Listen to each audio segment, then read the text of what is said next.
Ito na, ang iyong paboritong team.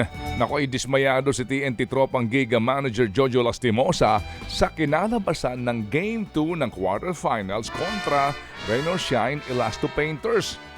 Tinawag na free throw shooting contest ni Lastimosa ang laro dahil nga sa dami ng tinira ng parehong koponan sa free throw.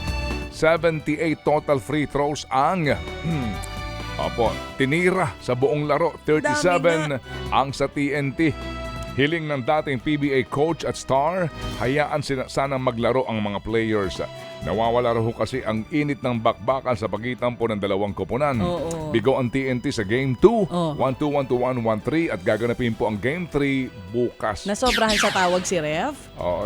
Paano kung talagang foul? Ayun nga ang problema. Diba? Kung talagang foul, Coach, walang magagawa. Paano naman? Pag hindi naman tinawagan ng foul, magkireklamo naman tayo. So, nasobrahan sa baliyahan?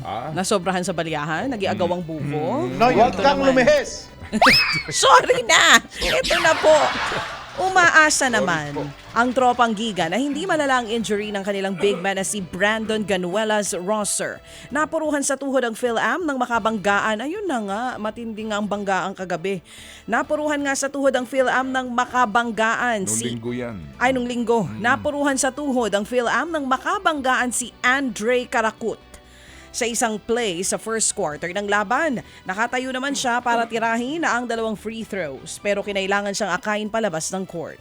Ipapadiin nila ang tuhod sa ospital at umaasa ang kupo ng hindi ito ACL injury. Ay sana nga po dahil pasemis na po tayo eh.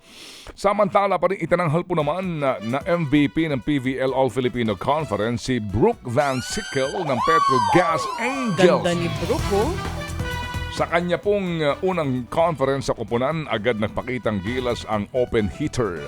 Bahagi si Van Sickle ng top 10 ng liga sa spiking, blocking, serving, digging, at receiving at beauty. Siya rin po ang league leader sa total points matapos magtala ng 293 points. Ganda. Ganda nitong si Brooke. Galing din. Eto naman nakatakdang maglaro para sa national team, si Japan V-League setter Gia de Guzman sa papalapit na AVC Challenge Cup. Kinumpirma mismo yan ni de Guzman bago ang Game 2 ng finals sa pagitan ng PVL team niyang Creamline at Choco Mucho. Handa rin daw ang 8-time PVL best setter na maglaro sa national team kahit maikli lamang ang kanyang preparasyon. Galing si de Guzman sa pagtulong sa Denzo Airy Beast na makuha ang title sa Japan V-League Division 1 Women V-Cup. Wala pa namang opisyal na roster ang bansa para sa palaro pero nakabuo na raw ng 20 women pool para dito.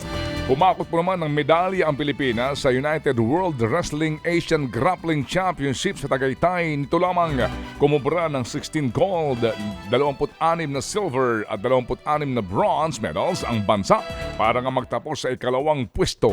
Nakuha ng Kazakhstan ang number 1 sa likod po ng 39 na mga ginto. Habang third place naman ang Singapore at nanggaling ang dalawa sa mga gintong medalya ng bansa. World Champion Fear Afan matapos maghari sa 77 kg division. Higit 300 grapplers mula sa Asia kabilang po ang 56 na mga Pilipino ang lumaban sa event. Ted Filon at DJ Chacha ngayon nasa Radyo 5 92.3 News FM Monday to Friday 6 to 10 a.m.